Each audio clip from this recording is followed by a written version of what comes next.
हम परमेश्वर को धन्यवाद देना चाहते हैं इस मौके के लिए कि उन्होंने हमें एक और मौका दिया है ताकि Hindi section grace covenant church के द्वारा इस बाइबल स्टडी में हम कुछ शिक्षा पा सकते हैं। तो सबसे पहले हम सभी को हम स्वागत करते हैं इस कार्यक्रम में, और हम आशा रखते हैं कि ये कार्यक्रम हमारा लिए एक आशीष का कारण बन कर रहेगा। आगे बढ़ने के पहले क्यों हम प्रार्थना करते हैं, परमेश्वर आप जहाँ भी हैं आप थोड़ी देर के लिए अपने कामकाज को रोक दीजिए और ध्यान से सुनिए परमेश्वर के वचन का समाचार क्या है आपके लिए आज के दिन। पिता परमेश्वर, हमको धन्यवाद देना चाहते हैं इस मौका के लिए, और हम आपकी भारी है क्योंकि आपने हमें नाना प्रकार की तोहफा दिया है। और परमेश्वर इसी कारण आपकी उनमें से एक तोहफा है आपके वचन, जिसके द्वारा हम आपके बारे में हम जान सकते हैं और आपकी इतना महान प्रेम के बारे में हम जान सकते हैं परमेश्वर। और इसी कारण परमेश्वर आज का दिन हम आते आपके सामने जैसे कि आपकी वचन से हम भोजन करेंगे, हम दुआ करते ताकि आप हमें ज्योति देंगे, हमें प्रकाश देंगे अपनी पवित्र आत्मा के द्वारा, ताकि हम आपके वचन को समझ पाएंगे। आपकी वचन क्या दर्शाता है हमारा लिए इस अंतिम दिनों में जो हम जी रहे हैं परमेश्वर। ये सारा समय आपके हाथों पे हम सौंप देते हैं। हम दुआ करते हैं कि आप हमारा आंखों का कोई भी अगर पट्टी है, कानों में कोई भी चीज़ है जो हमें रोक रहे हैं आपकी वचन को देखने के लिए, आपके वचन को समझने के लिए, हम उसे बांध देते मसीह के नाम में। कोई भी रुकावट को हम बांध देते यीशु मसीह के नाम में परमेश्वर। और ये सारा समय आपके हाथों पे हम सौंप देते। हम दुआ करते कि ये समय हमारे लिए एक आशीष का कारण बन के रहेगा। ये सब हम दुआ करते हैं मसीह के नाम में, आमीन। परमेश्वर का वचन दर्शाता है कि वो इस दुनिया में वो खोज रहा है उन लोगों के लिए जो उनका आराधना करते हैं आत्मा में और सच्चाई में। तो इसी समय पे मैं स्वागत करूंगा एक और बार डॉक्टर फिबन खामतिया और उनके बेटिया को। वो हमें आराधना और स्तुति में अगुवाई करेंगे। चलिए हम लोग मिलकर आराधना स्तुति करते हैं।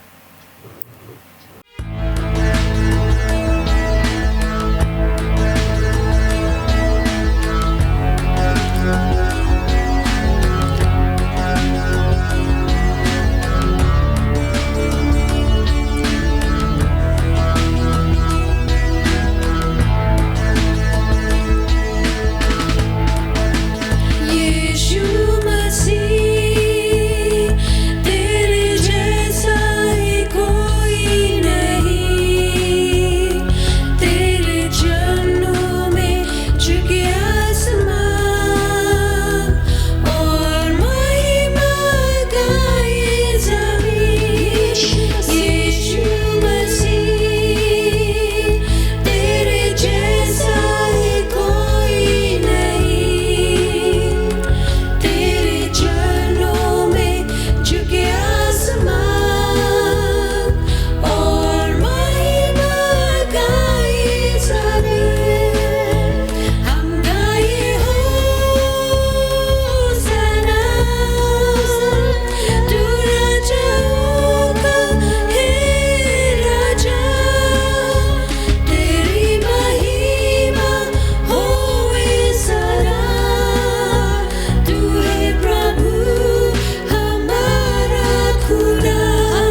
विशेष है, जिसके बारे में हम अभी लगभग 2 हफ्ता से हम लगातार बाइबल स्टडी की द्वारा देते आ रहे हैं, वो है अंतिम समय की शिक्षा के बारे में।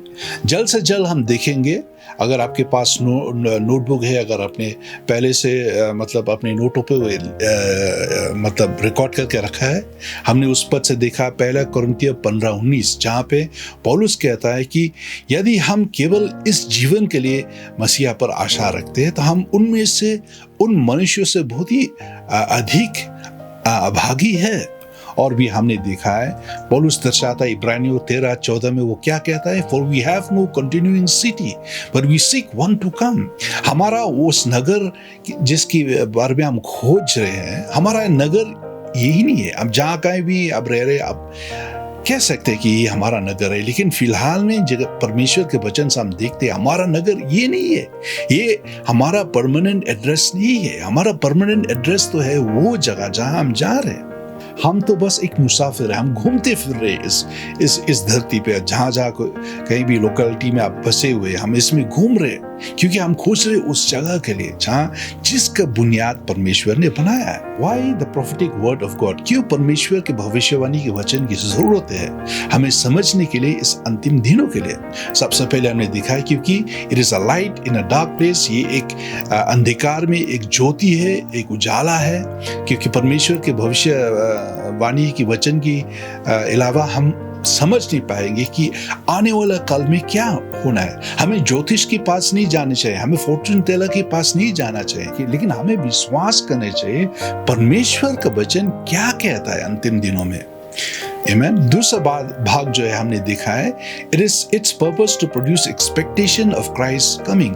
दूसरा भाग जो है, जब भी भविष्यवाणी की वचन को हम गौर से देखते, वो हम पे एक उम्मीद, एक आशा जगाने चाहे, ताकि हम बेचैनी या बेसब्री से इंतजार करें परमेश्वर की आने में।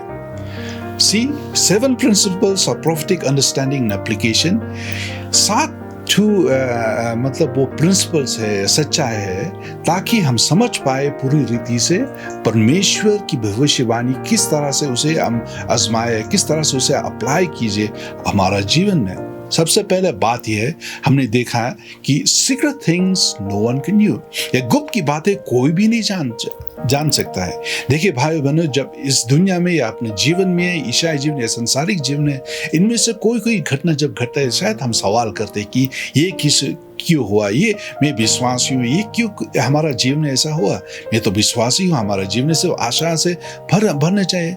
लेकिन परमेश्वर का वचन क्या कहता है, ड्यूटरनॉमी 29:29 में, the secret things belong to the Lord. गुप्त बातें परमेश्वर पर है, लेकिन जो बातें प्रकट किया गया वो हमारा लिए है, हमारा, ताकि हम उस सच्चाई के द्वारा हम अपने जीवन को जी सकते और परमेश्वर को हर समय पे महिमा दे सकते हैं। जब परमेश्वर कोई चीज को प्रकट करता है, उसे परमेश्वर आशा रखता है कि हम उनके बच्चे होते हुए आज्ञा का पालन करें।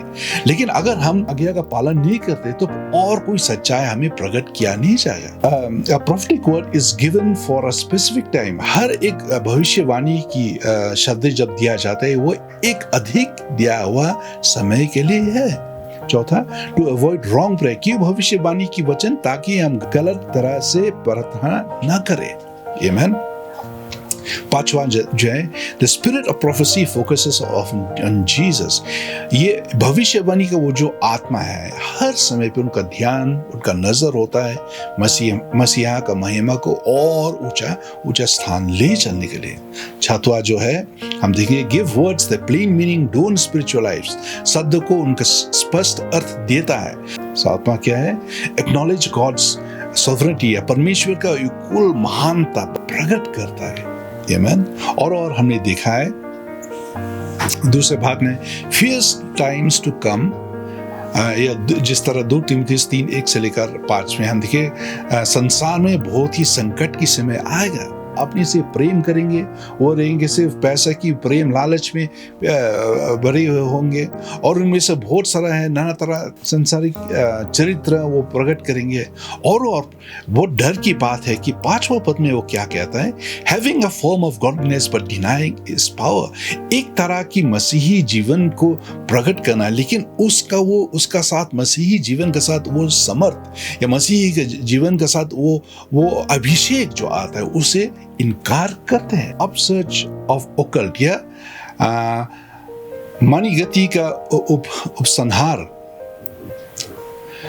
या अंतिम दिनों में लोगों जादू टोना में बहुत लगे रहेंगे। उनका मन यहाँ तक कि उनका ध्यान, उनका प्रेम, उनका आदर परमेश्वर से हटते हुए जादू टोना को और भी जाएगा। Root problem is self love. मूल समस्या के स्वप्रेम, मूल समस्या ईसाई जीवन का, मूल समस्या जो है ईसाई घराना का, मूल समस्या जो है या ईसाई कलीसिया का कि वो है वो अपने आप से वो प्रेम करते, दूसरे से वो प्रेम नहीं करते। आमीन। तो ये रहा बहुत छोटी समय पे एक तरह की रिव्यू जो हमने की है बीते हुए सप्ताह पे, लेकिन आज का दिन हम देखने चाहते और एक दूसरे हिस्से में। आमीन। आज हम देखेंगे तीसरे हिस्से में, वो है अंत समय की शिक्षा ही, लेकिन आज के दिन और एक चीज के बारे में हम देखने चाहते हैं। भाइयों बहनों, आदमी के शरीर में एक बहुत सा महत्वपूर्ण चीज है जो जिसके बिना आदमी ना तो चल सकता है, ना तो सो सकता है, या फिर आदमी के चेहरा भी वो नहीं दिखे। वो है एक स्केलेटन या फ्रेमवर्क या कंकाल।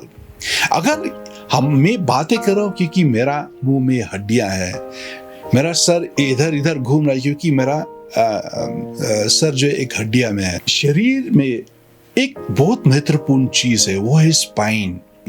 सभी हड्डियां को मतलब वो क्या कर रहा है, एक साथ जोड़ के रख रहा है। और इसी तरह भाइयों बहनों, अंतिम समय का बिब्लिकल प्रोफेसिया जो है उसका बुनियाद किस पर बसा हुआ है, वो है ये पर जो जिसके बारे में मैं अभी पढ़ा है, वो है मत्ती 24:25।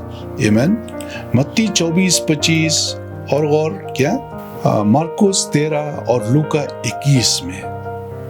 ये सब बातें जो परमेश्वर ने की है, इन परमेश्वर का सिर्फ अपने मुंह से ही उपदेश, परमेश्वर अपने चेहरा से वो कहानी की ओर से, एक दृष्टांत की ओर से वो समझा रहे थे अपने चेलों को किस तरह से अंतिम दिनों की घटना होंगे, किस तरह अंतिम समय आएगा, वो समझा रहे थे इन सबको। तो चलिए अभी हम गौर से हम देखेंगे। आपके पास अगर बाइबल है, जरा अपना बाइबल को खोलिए। मैं यही आपको तस्वीर की तरह भी मैं दिखाऊंगा, लेकिन फिलहाल अपने बाइबल को भी साथ में लीजिए ताकि आप समझ पाएंगे परमेश्वर का वचन क्या कह रहा है। आमीन। आमीन। चलिए हम एक साथ पढ़ेंगे मत्ती 24:1 से लेकर 3। आमीन। जब यीशु मंदिर से निकलकर जा रहा था तो उसके चेले उसको मंदिर की रचना दिखाने के लिए उसके पास आए, और उसने उनसे कहा, क्या तुम ये सब नहीं देखते? मैं तुमसे सच कहता हूं, यहां पत्थर पर पत्थर भी ना छोड़ेंगे जो दराया ना जाएगा। और जब वो जातियों पहाड़ पर बैठे था तो चेलों ने अलग से आकर उसके पास आकर कहा, हमसे कह कि ये बातें कब होंगी, और तेरे आने का और जगत का अंत क्या चिन्ह होगा। मसीहा वो मंदिर से या टेंपल से वो निकलते हुए वो बाहर चले गया और वो उस पर्वत के ऊपर वो जा रहा था। जब मंदिर की मतलब बाहर वाले हिस्से में जब वो पहुंचा तो उनका चेले जो है वो दिखा रहे थे कि ये इतना शानदार ये इमारत है, कितना शानदार ये बिल्डिंग है जो बनाया है।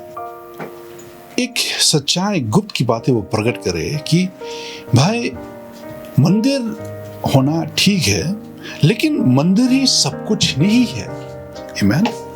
मंदिर जो आदमी के हाथों से बनाया हुआ इतना सख्त जरूरत नहीं, क्योंकि वो एक दिन वो नष्ट हो जाएगा। जो जरूरत है वो तो यह है, ये दे आदमी का दे जो परमेश्वर पवित्र आत्मा का मंदिर है। और हम देखते इस जगह की मसीहा ये चेले जो 2 सवाल किए, When will these things happen? या ये चीजों कब होंगे, जैसा कि हम इधर में देखते हैं। और दूसरा सवाल है कि What will be the sign? क्या संकेत होगा?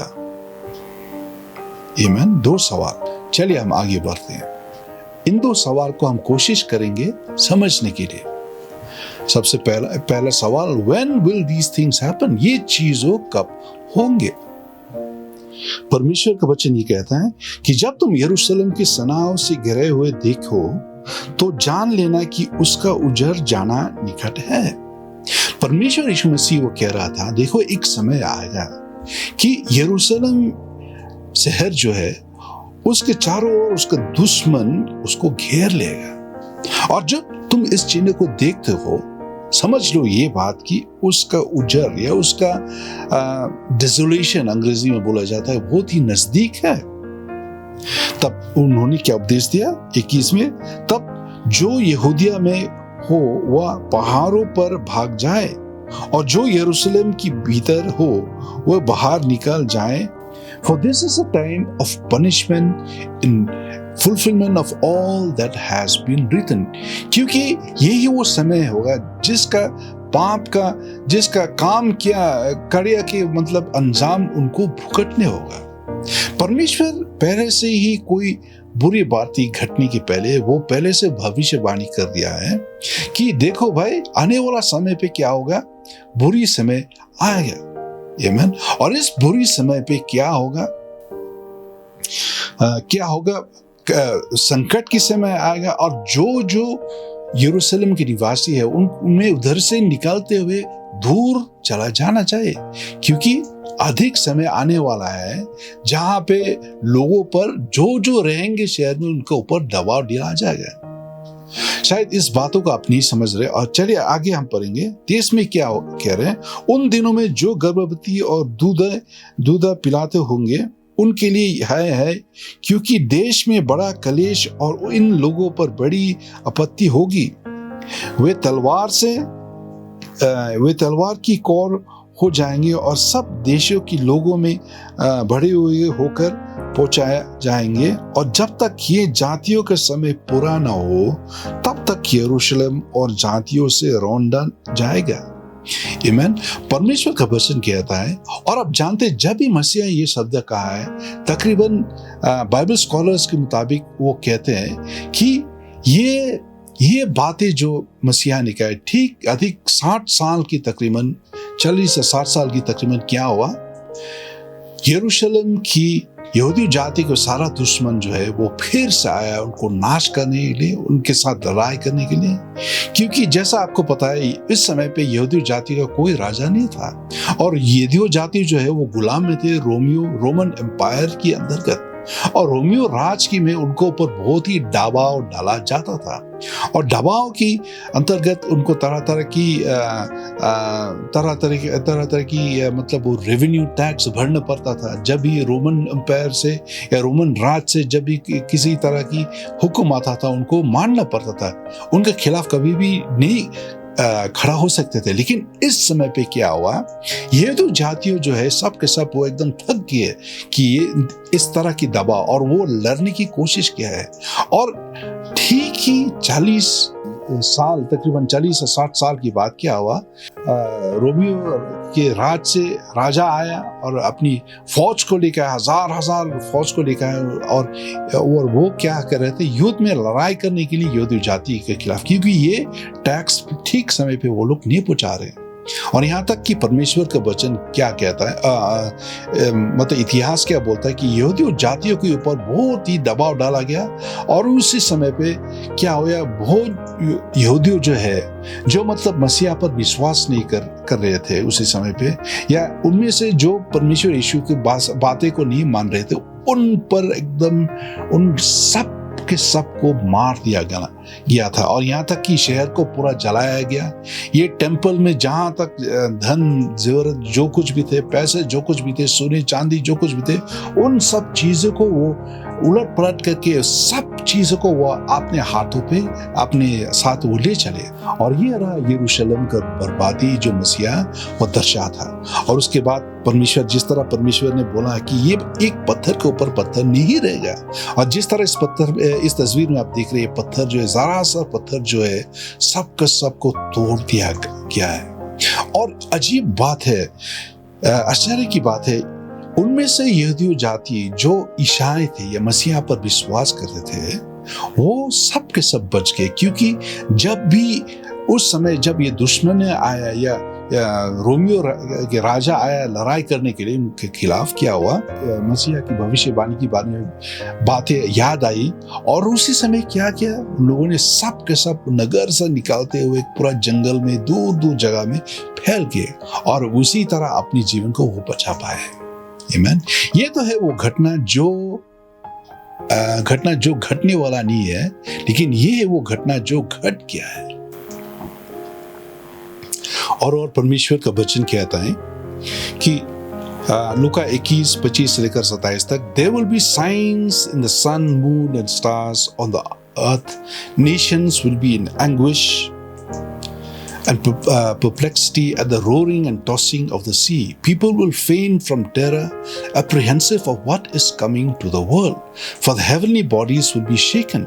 At the time they will see the Son of Man coming in a cloud with power and great glory. और परमेश्वर का वचन दर्शाता है कि अंतिम दिनों में क्या होगा, सूरज और चांद और तारों में भी चिन्ह दिखाए जाएगा। आमीन। और जिस तरह हम सुनते अखबार से भी और यूट्यूब में भी आप देखें कि लोगों, परमेश्वर की दासों भी वो बातें करते हैं कि किस तरह सूरज और चांद, यहाँ तक को तारों को भी मतलब मिट्टी में गिरते हुए गिरने के बारे में वो चर्चा करते हैं। ये तो है एक चिन्ह। और परमेश्वर का वचन क्या कहता है कि और भय के कारण हर संसार पर आने वाले घटनाओं की बंद देखते देखते लोगों की जी ना रहेंगे, क्योंकि आकाश के शक्तियों को हिलाया जाएगा।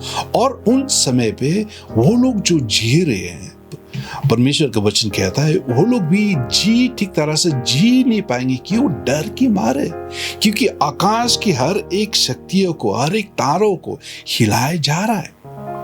और 7वां पद में क्या कहता है, तब ये मनुष्य का पुत्र समर्थ, क्योंकि मनुष्य का पुत्र समर्थ और बड़ी महिमा के साथ बदल पर दिखाई देगी, और मनुष्य का पुत्र उसी समय पे बादल पर दिखाई देगी।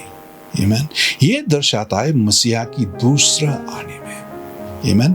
This speaks about the second coming of God, second coming of Christ, जहां लोगों भी एक साक्षी बनेंगे, सिर्फ ईसाई नहीं, लेकिन अन्य जाति के लोगों जो ईसाई नहीं है वो भी साक्षी बनेंगे किस तरह मसीहा आएगा वो अंतिम दिनों में। आमीन। आमीन। तो चलिए आगे देखेंगे। ये घटना घटेगा उसी समय जब इजराइल का वो टेम्पल, जिस तरह आपने देखा है इस तस्वीर में, अब आपने देखा कि ये टेम्पल जो रहा उसका शानदार इमारत जो था पहले, उसे तोड़ दिया गया है। और किस तरह मसीहा ने कहा है कि तकरीबन 40-60 साल के अंतर्गत में इसको तोड़ा जाएगा, एक पत्थर के ऊपर पत्थर नहीं रहेगा। आमीन। और किस तरह आने वाले दिनों में भी ऐसा हुआ था। और ये टेम्पल जो है अब तक जो है इसको तोड़ दिया गया है। और याद रखिए भाइयों बहनों, ये रहा वो टेम्पल जो राजा हेरोद ने उनके समय पे फिर से इसको खड़ा किया। वो चाहता था यहूदी जातियों, हेरोद राजा जो है वो रोमियो के राजा था, वो चाहता था कि यहूदी जातियों के साथ वो शांति से या मिलजुल कर रहे। इसीलिए वो यहूदी नहीं होते हुए, विश्वासी नहीं होते हुए उस टेम्पल को ठीक किया। फिर भी उसका बनाने की बात, फिर से खड़ा करने की बात भी परमेश्वर यीशु मसीह ने दर्शाया कि ये एक और बार इसे तोड़ दिया जाएगा। आमीन। और हम देखते हैं किस तरह से आने वाले दिनों में इसको तोड़ा गया है। और जब तक ये तोड़ा गया था, अब तक आने वाला कल तक भी हम देख रहे इस मंदिर को फिर से यहूदी जातियों आज तक खड़ा नहीं कर पाया। क्योंकि यहूदी जातियों भाइयों बहनों, जैसा कि आपको याद है, यहूदी जातियों जो है वो उनका आज़ादी हुआ 1948 में, और उसके बाद क्या हुआ हम देखते वो हर जगह को लगभग उन्होंने कब्जा कर लिया। लेकिन वो जगह, वो टेम्पल एरिया जहाँ उनका टेम्पल, वो जगह जो परमेश्वर दिया हुआ है कि भैया परमेश्वर की मंदिर था शुरुआत से, वो अब तक उसको कब्जा नहीं कर पाया। और यहाँ तक कि हम देखते इतिहास से कि उस जगह में अभी एक और इमारत है, वो है मॉस्क, जहाँ अल्लाह की पूजा करते हैं। यहूदी जातियों जो है, जिस तरह को पता है, 1967 में उन्होंने लगभग 6 दिन की लड़ाई की है, और उस लड़ाई में लगभग वो सारा जगह कब्जा कर पाया। लेकिन इस जगह को कब्जा नहीं कर पाए। ओल्ड सिटी जो जिसका उस शहर का वो भाग जिसका नाम था ओल्ड सिटी, उसको उन्होंने कब्जा किया। लेकिन ये जगह जहाँ पे टेम्पल को खड़ा होने चाहिए, उसको अब तक नहीं बना पाए। तो ये हो पाएगा ही जब मसीहा की दूसरी बार आने की पहले ही होगा।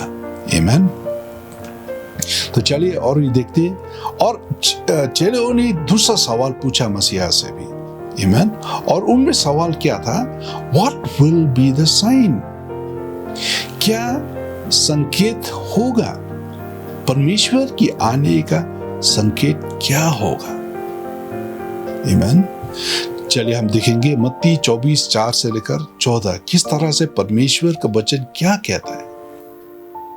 उस समय मसीहा ने कहा, यीशु ने उत्तर दिया उनको, सावधान रहो। Jesus answered, watch out that no one deceives you, for many will come in my name, claiming I am the Messiah, and will deceive many. यीशु ने उनसे उत्तर दिया, सावधान रहो, कोई तुम्हें न भरमाने पाए। Amen. उस अंतिम दिनों में भाइयों बहनों, in the last days there will be a spirit of deception. एक तरह की आत्मा आएगा जो हर विश्वासी को, ये बातें जो मसीहा की है वो है अविश्वासी के बारे में नहीं, लेकिन परमेश्वर पहले से वो सावधानी दे रहा था किसको? विश्वासी को। Jesus was warning the believers. He was saying that in the last days there will be a spirit of deception. अंतिम दिनों में वो एक आत्मा होगा जो लोगों को क्या करेगा? भरमान नहीं पाएगा। इसलिए वो पहले से ही, शुरुआत से ही वो कह रहा है कि आप जांचो। और एक तरह से जो हम सावधान रह सकते हैं कि जब हम सच्चाई के बारे में ज्ञान है, we can be watchful. We can save ourselves from deception by knowing the truth. The word of God says that if you know the truth will set you free. परमेश्वर का वचन कहता है कि जब आप सत्य को आप जानेंगे तो सत्य क्या करेगा, या सच्चाई क्या करेगा? आपको आजाद करेगा। इसलिए भाइयों बहनों, परमेश्वर के वचन को जानने के लिए बहुत जरूरी है। अब अंतिम दिनों के बारे में अखबारों से मत पढ़िए। अंतिम दिनों में किसी लोगों के लिखाए हुए चीजों पर पढ़ के अपने आप को मत हैरान परेशानी में मत डालिए। अब परमेश्वर के वचन में आप गौर से आप देखिए, वही एक ज्योति है, वही एक दीपक है जो अंधेरा में क्या करे, आपको राह दिखाएगा। 5वां पद क्या कहता है? For many will come in my name claiming, क्योंकि बहुत से ऐसे होंगे जो मेरे नाम से आकर कहेंगे कि मैं मसीहा हूँ, और बहुत तो भरमाएंगे। और आप जानते हैं अंतिम दिनों बहुत से लोग आएंगे, व्यक्ति आएंगे जो कहेंगे कि मैं मसीहा हूँ, अपने आप से कहेंगे कि मैं मसीहा हूँ। You will hear words and rumors of words, but see to it that you are not alarmed. Such things must happen. तुम लड़ाई और लड़ाइयों की चर्चा सुनोगे, देखो घबरा ना जाओ, क्योंकि ये तो होना ही है ऐसा। आमीन। लड़ाई जो है, हम देखते हैं ये जो लड़ाई है सिर्फ एक देश और दूसरे देश से नहीं, ये तो लड़ाई है जो हम देख रहे हैं अपने देशों से भी। एक जाति दूसरे जाति के साथ लड़ाई कर रहा है, एक भाषा दूसरे भाषा के साथ लड़ाई कर रहा है, क्योंकि जाति पर जाति और राज्य पर राज्य चढ़ाई करेंगे, और जगह जगह अकल पड़ेंगे और बुद्धुल होंगे। और अब जानते हैं ये अकल जो है हर एक देश, हर एक जगह में भी और भी बढ़ते जाए। There will be famines and earthquakes in various places. हर एक जगह में क्या होगा? अकाल होगा, भूमिकंप होगा, और ये इसका प्रतिशत भी आगे बढ़ते बढ़ते जाएगा। और मसीहा 8वें पद में कहता है, All these are the beginnings of birth pain. ये सब बातें पैदा के आरंभ होंगे। आमीन।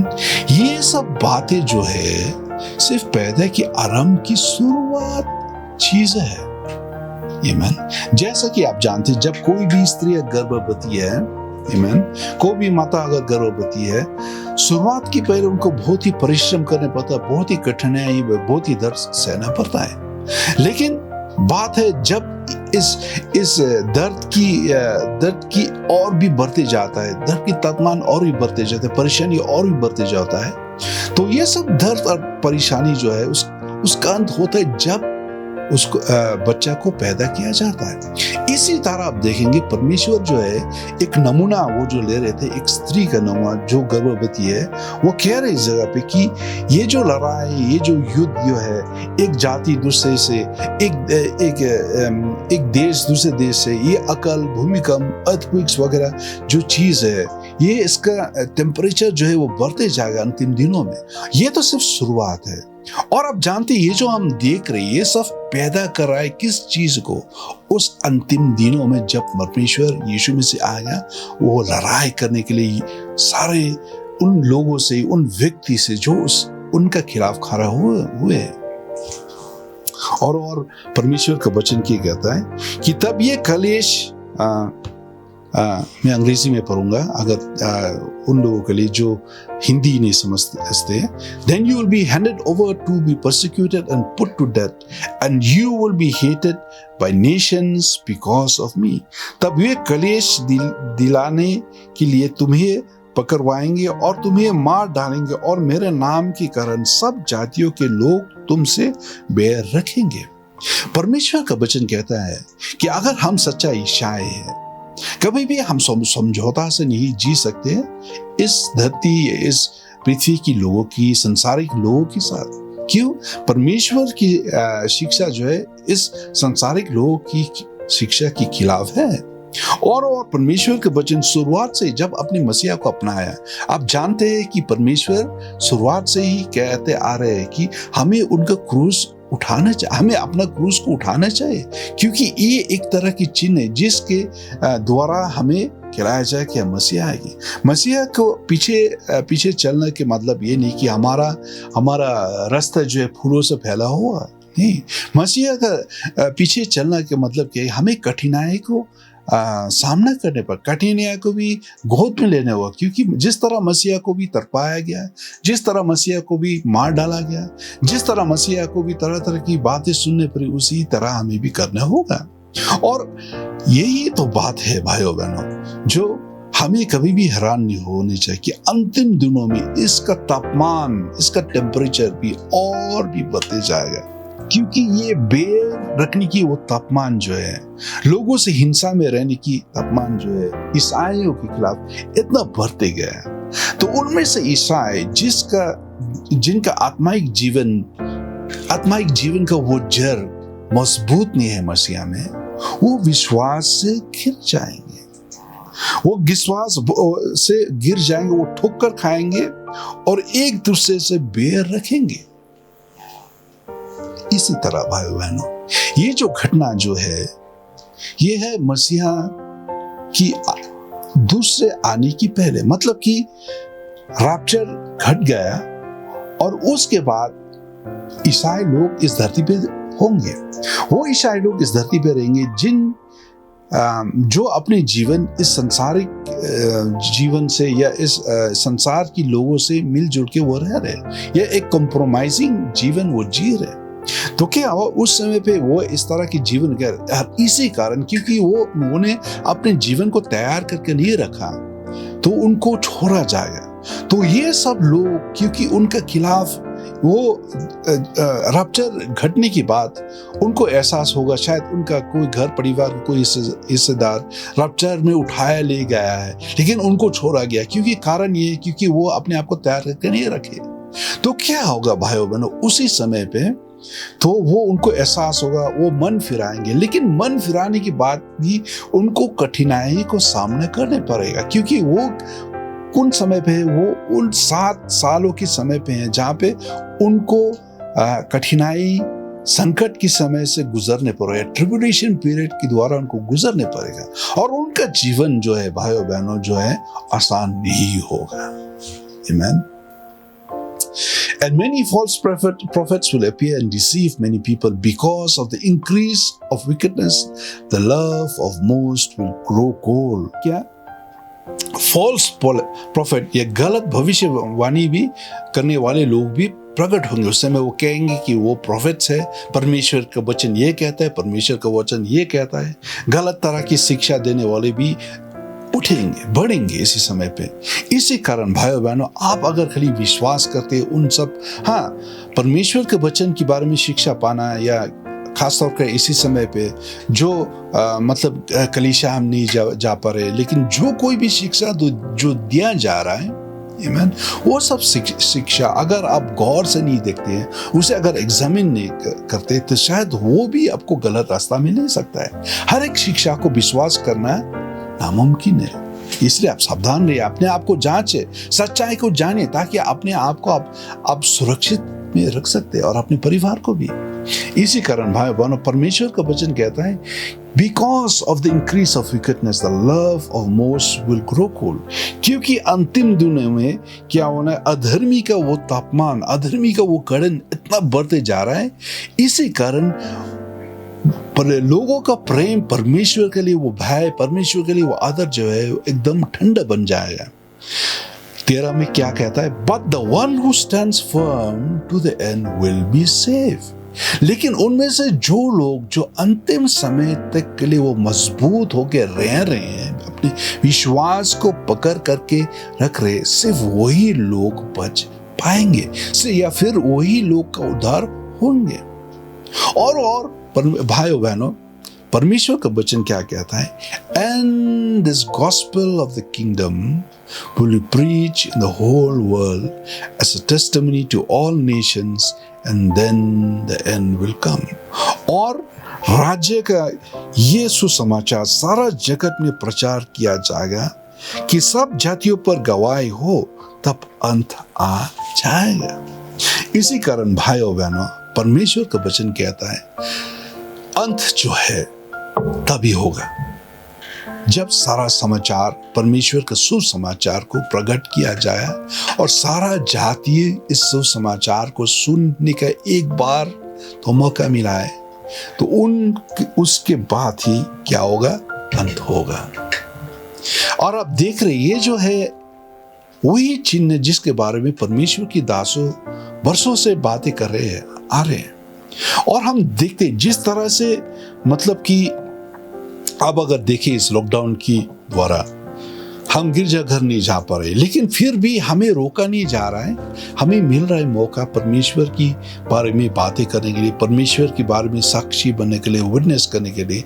वह है अलग अलग तरह की माध्यम की द्वारा, हम इंटरनेट की द्वारा हम बातें करें, फ़ोन से भी हम बातें करें, लोगों तो फेसबुक से कर रहे हैं, व्हाट्सएप से कर रहे हैं, यूट्यूब से कर रहे हैं, और इंस्टाग्राम से भी कर रहे हैं, और अलग अलग तरह की माध्यम से वो कर रहे हैं, प्रचार कर रहे हैं। और यहाँ तक कि परमेश्वर की मतलब इस धरती का शायद बहुत ही कम ही जगह होगा जहाँ पे परमेश्वर का वचन नहीं पहुँच पाया।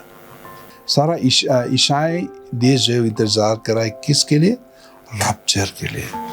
कोई भी समय आ सकता है।